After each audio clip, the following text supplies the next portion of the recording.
আজ আমরা শিখব মুফাসসাল। কি শিখব? মুফাসসাল।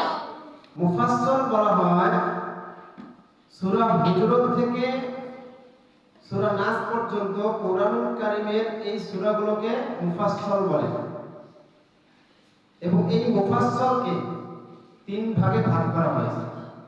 মুফাসসালকে কয় ভাগে ভাগ করা হয়েছে? তিন ভাগে।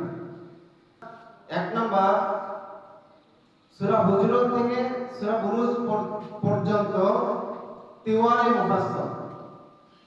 দুই নাম্বার, সূরা বুরুজ থেকে সূরা বায়িনা পর্যন্ত আওসাতে মুফাসসাল। তিন নাম্বার, সূরা বায়িনা থেকে সূরা নাস পর্যন্ত ঈশারে মুফাসসাল। ফজর ও জোহরের নামাজে তিওয়ারে মুফাসসাল পড়া,